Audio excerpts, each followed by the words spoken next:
एक 7 साल की लड़की थी जो सेकंड स्टैंडर्ड में पढ़ती थी।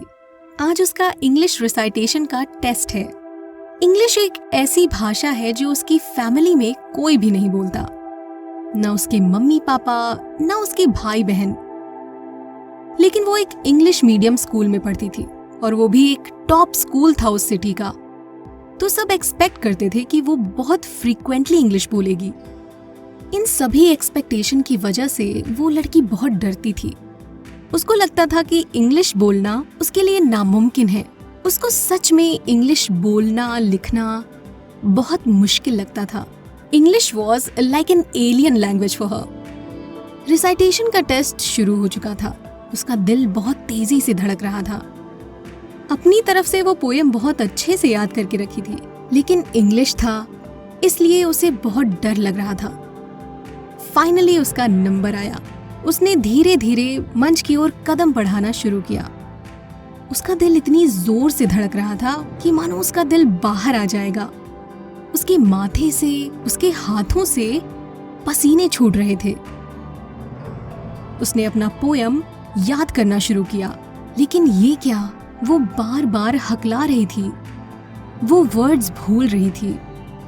कुछ समय तक तो क्लास टीचर ने बर्दाश्त किया, पर कुछ टाइम के बाद क्लास टीचर को गुस्सा आने लगा और क्लास टीचर ने सबके सामने उसको डांटना शुरू कर दिया। कैसा दिमाग है तुम्हारा? इतनी छोटी सी पोयम भी याद नहीं कर सकती तुम, और अभी तक इंग्लिश का एक भी वर्ड तुमने ठीक से नहीं बोला। यू नो व्हाट, तुम कभी भी अच्छी इंग्लिश नहीं बोल सकती हो, ना लिख सकती हो। इंग्लिश बोलना तुम्हारे बस में नहीं है, तुमसे नहीं हो पाएगा। उस छोटी सी लड़की की आंखों में आंसू आ गए और वो एक हारे हुए फेलियर की तरह महसूस करने लगी। उसका सेल्फ कॉन्फिडेंस, उसका सेल्फ रिस्पेक्ट सब चकनाचूर हो गया। उसको बिलीव हो गया कि वो कभी भी अच्छी इंग्लिश नहीं बोल पाएगी, ना ही लिख पाएगी, और पब्लिक स्पीकिंग तो उसके बस में ही नहीं है। उसे लगा कि वो एक लूजर है। उसको विश्वास हो गया कि she is good for nothing. उसको ऐसा लगता था कि अगर वो कुछ भी बोलेगी तो लोग उसका मजाक उड़ाएंगे, हंसेंगे उसके ऊपर। ऐसा बिलीफ उसके मन में बैठ गया, इसलिए उसने बोलना ही छोड़ दिया और वो एक साइलेंट, शाय, इंट्रोवर्ट लड़की बन गई जो अपने आप को बहुत ही छोटा महसूस करती थी। इसी एक घटना का उस लड़की के जीवन पर ऐसा असर हुआ कि फेलियर का, हार का, रिजेक्शन का डर, लोग क्या कहेंगे इसका डर उसके अंदर जड़ों तक बैठ गया था।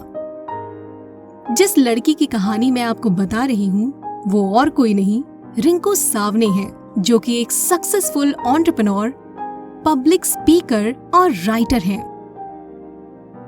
हमारे साथ भी ऐसा होता है। हम भी इसी डर की वजह से रिस्क लेना छोड़ देते हैं, सेफ चलना सही समझ लेते हैं, डर से डर के जीने की आदत डाल लेते हैं।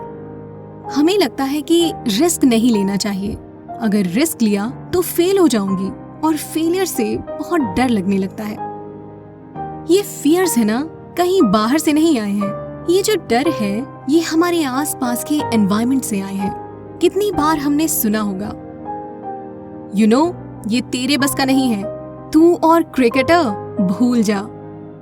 अपने आप को क्या बिल गेट्स समझते हो तुम कभी मिलियनेयर नहीं बन सकते, तुझ में तो वो बात ही नहीं है। ऐसे कई थॉट्स हम अपने आसपास के एनवायरनमेंट से सुनते हैं अपने बारे में, और कब ये दुनिया की सच्चाई हमारी सच्चाई बन जाती है हमें पता भी नहीं लगता। और हमें पता भी नहीं चलता कि हम कब दुनिया की भाषा बोलने लग जाते हैं। एक चीज मैं आपको क्लियर करना चाहूंगी, ये जो बाहरी परसेप्शंस और बाहरी बिलीफ हमें मिलते हैं, 90% of the time they are negative in nature. वो सेल्फ डैमेजिंग होते हैं नेचर में। दिस इज वेरी अनफॉर्चुनेट, और इसी वजह से फियर्स पैदा होते हैं।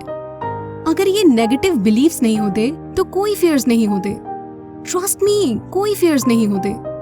आपके साथ भी ऐसा कितनी बार हुआ होगा कि आपको एक बहुत अच्छी अपॉर्चुनिटी मिली है और आप उस अपॉर्चुनिटी को मिस कर जाते हैं क्योंकि आपके अंदर एक फियर था। फियर्स हमें एक्शन लेने से रोकता है। फियर्स की वजह से हम अपने आप को दूसरों से कंपेयर करने लग जाते हैं। फियर्स की वजह से हम इंफीरियर फील करने लगते हैं।